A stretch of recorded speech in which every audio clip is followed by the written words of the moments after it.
spoiler alert in case anything comes out, but basically, guys, don't watch it. Don't watch it. Do not watch Expats with, what's her name in it again? Oh, God. Nicole Kidman. Okay. Just don't watch it, guys. Yeah, opinion will come along. But yeah. I'll give a breakdown of the episodes kind of in a minute, but that'll come with the spoilers and stuff. I'll tell you what's good and bad. Now, next thing about this, it's good in parts, and there are things in it which you might like to see, and there are parts of it that are interesting. Watch it in the background, or just watch it for atmosphere, but do not pay any attention. Do not watch it, okay? What it's about. Okay, let's talk about what it's about. It's about a few basically broken families, and one of these you meet at breaking point, which is what every film does. You meet it at disequilibrium. Well, generally you'll meet something at equilibrium, and then you'll see the disequilibrium, and it'll come back to equilibrium. That's the basic formula of a film. However, and this is one of the good points of this, we meet this already in disequilibrium. All right, so we already meet this after the inciting incident, after the issue has occurred. And this is the thing with shows nowadays, where it'll show you the actual interesting bit, and then it'll go back in time and forward and back and forward. A good story, in my opinion, should start at the start. Okay, instead of taking us backwards, forwards. It's become an easy win, an easy thrill nowadays. So, what is it basically about? It's about, a few dysfunctional, broken families, and the main one which we are looking at, which is Nicole Kidman's one, is a family that loses a child, which is extremely excruciating, harrowing, and something which you just do not want to see. All right? It's something which is just one of the most devastating things that can obviously happen to a household. I suppose any losses, but to actually lose someone, like physically lost, like lost in a crowd and gone, not knowing what actually happened, is that more excruciating? I assume it is. That's my assumption, definitely. So that's the basis of what it's about. Now, underneath that, there are other things. It's about broken people. There's a girl in it called Mercy, and Mercy is the girl who has the responsibility of the child only for about 10-20 minutes, and in that time the child gets lost. They're in an extremely densely populated area in Hong Kong, and the kid gets lost. And so we do learn about Mercy quite a bit, who in herself is a very, very confused character, who comes from what may well be a dysfunctional family, quite a dysfunctional family. She has her own issues, and there's abandonment and a lot of confusion in her life. Then there's the man who he's having an affair with her. So he's having an affair with her, and he lives in this same expensive building with Nicole Kidman's family, like the neighbours and stuff. Okay. And his marriage is breaking down.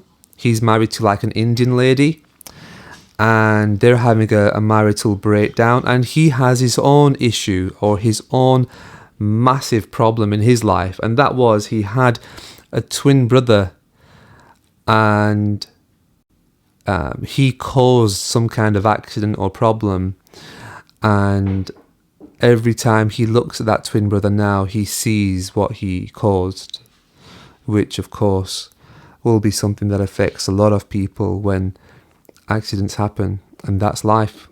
Accidents happen, and that's big and small, and you've got to go on with life, and that's the bottom line. however hard it might be. Now, so that's his issue, and he's another broken person. So that's what this show is about. It's about broken people, how they cope with it, and what their life is like. And perhaps it's a bit too realistic. Perhaps it's a bit too close to the bone, because it's not all sunshine and rainbows, you know. Spoiler alert, here it comes. Ready? It's not a happy ending on this. Now, I was expecting that all the way through, watching this and being made aware of Western media and Western films and things.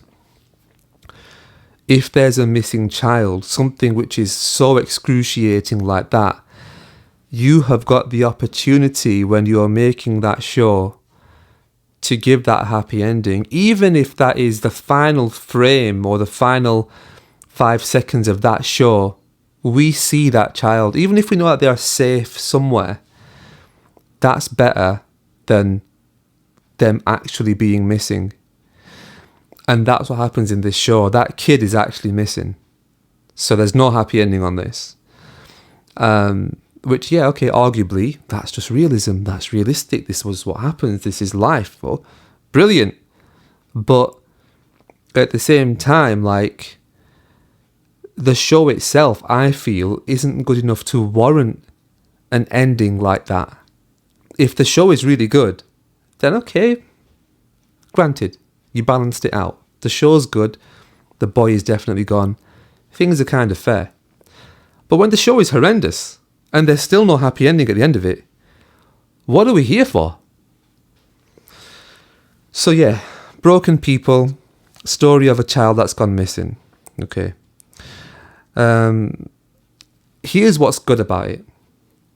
For me, the very small amount that it shows of Hong Kong, which is a negative, it does show partly some really nice parts of Hong Kong, like the rich side, if you know what I mean.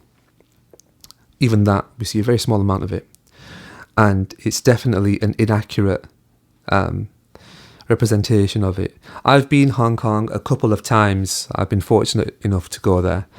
And there was a lot of Hong Kong which could have been shown, which wasn't shown. But of course, that's their plan. You know, they obviously haven't shown those things for a reason. Fair enough. All right. So there's that. Now, yeah. The rich side of things, the nice things that you see, the expensive things, the chauffeur-driven life, that stuff, interesting, quite nice to see. It's nice to see that that's out there. Negative, I'd go with the fact that everyone's broken, but that's the story. But I feel like they could have shown one bunch of working people where things are just working right. One example of an correct equilibrium, if you know what I mean. But every character was busted. So, yeah, there's that. Now, for me, here's a bit of a biggie. The representation of the people in the show was just wrong. Now, let me elaborate. When it showed Hong Kong people, and of those there were few, it showed what was like a biased image, a Western biased image. It showed the protesters, so it had a political message in there, a political influence. Now, for people who don't know, okay, Hong Kong is being taken back by China. So there's a lot of history behind it, but yeah, it's being taken back by China, and I'm not too close to the politics on it, but as far as I know, that's the right thing. Like, what's wrong with China taking it over? And there's things like, oh, but their laws are very, very strict and blah, blah, blah.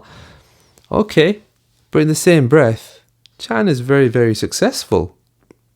China is like the peak right now. It's the pinnacle. It's China is so advanced. China is now what Japan was about 30 years ago, 40 years ago. You know, everyone would think that Japan is so futuristic, everything's there, it's so futuristic, right? That's China now. You've seen the TikTok videos of Chongqing, that mad city. China's got it. China's where it's at. China is smart. I'd say that China is actually quite accepting of a lot of people and cultures too. So yeah, I didn't like the biased side that came through on this. That was inaccurate, unnecessary. It's not a good portrayal of Hong Kong and its people, and they didn't have to do it. They didn't have to stick a political message in there, but they did. So that's the Hong Kong people. I mean, then you've got the character Mercy, the girl who lost the child.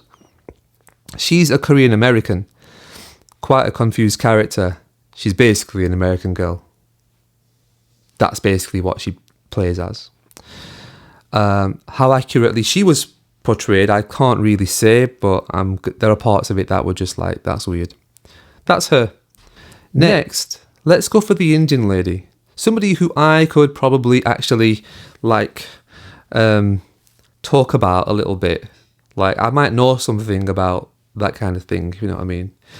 So, yeah.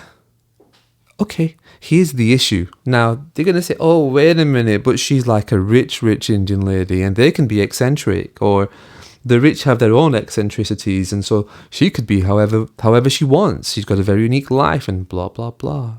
All right, I get it.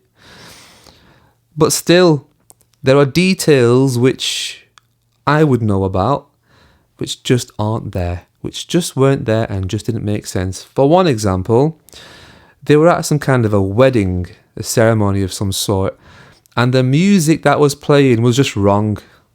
It would never happen. In 100 million years, I don't care who you are, wouldn't happen.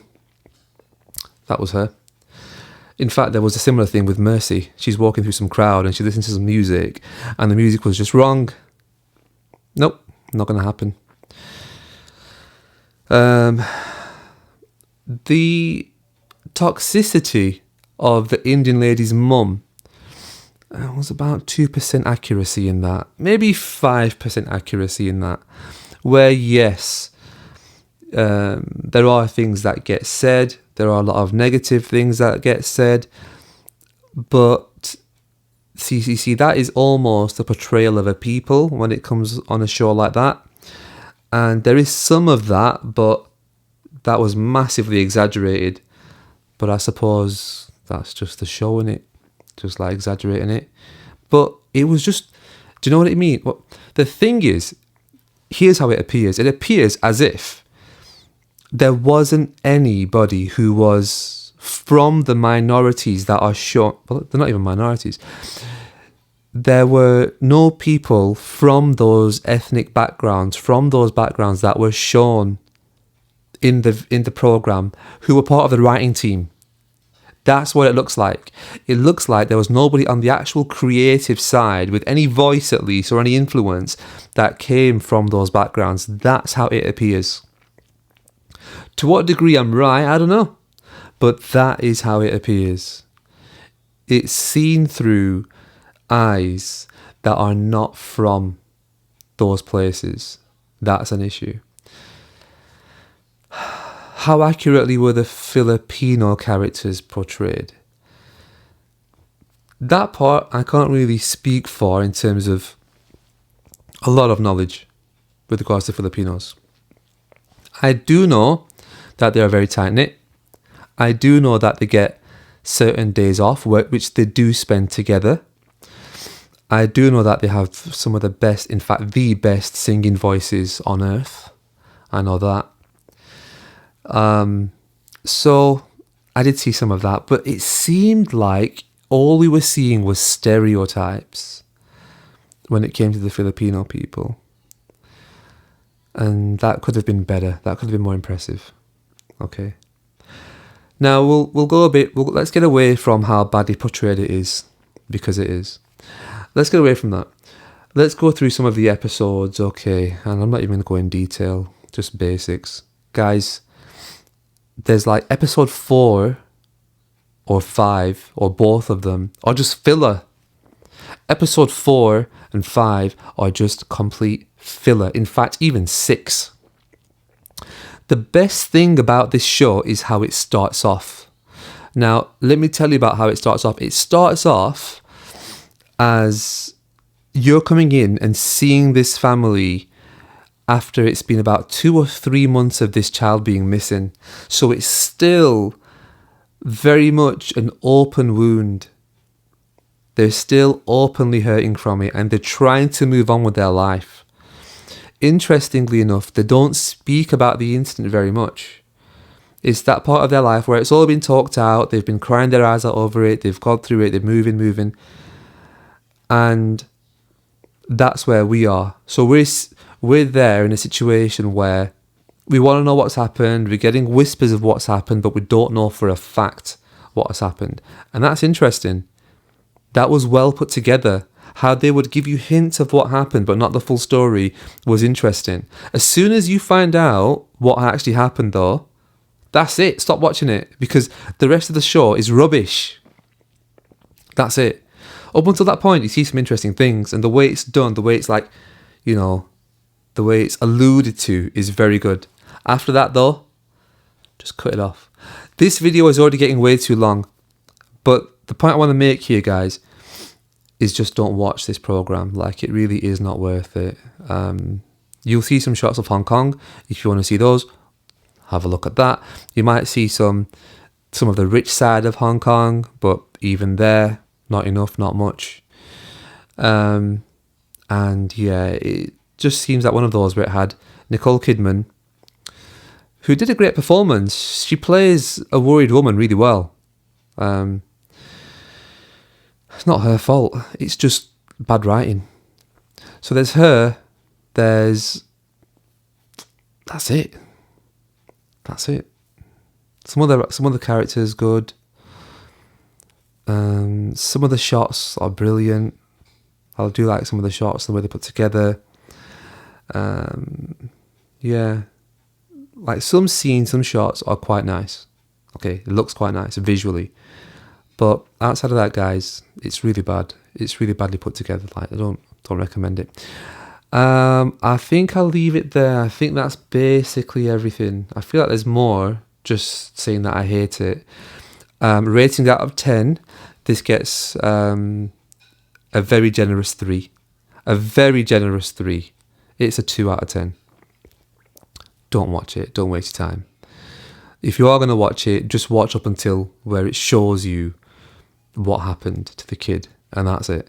The rest of it's not worth it. It is so weird and messed up and just not worth your time. Anyway, guys, video's way too long. Thanks for watching. Catch you guys in the next one. See you later.